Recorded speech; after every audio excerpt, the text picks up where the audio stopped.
नमस्कार, मैं हूं सपना और आप देख रहे हैं एक न्यूज़ 24। आज के दौर में हम जब भी कुछ खरीदते हैं, चाय, सब्जी या फिर कोई महंगी चीज, तो अक्सर जेब में नकद ना होने के कारण परेशान नहीं होते। कारण है हमारा स्मार्टफोन और यूपीआई जैसे डिजिटल पेमेंट सिस्टम, जिसने लेन देन को चुटकियों का खेल बना दिया।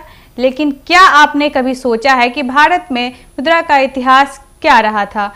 पहला सिक्का कब बना, कागज का नोट कब आया और रिजर्व बैंक की शुरुआत कैसे हुई?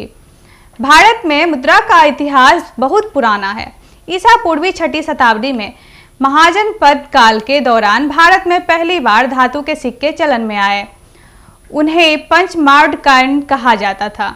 ये चांदी के बने होते थे और उन पर प्रतीक चिन्ह उकेरे जाते थे।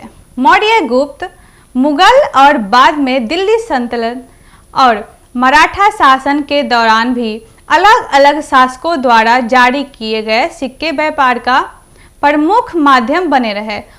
उस दौर में हर रियासत में अपनी मुद्रा होती थी।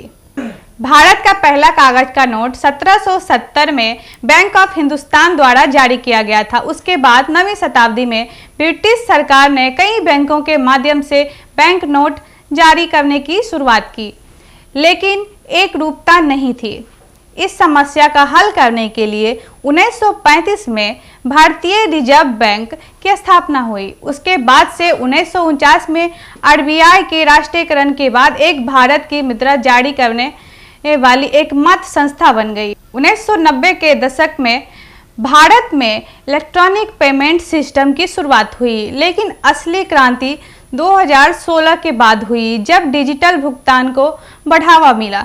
यूपीआई ने भारतीयों को लेन देन के तरीके की पूरी तरह बदल दिया।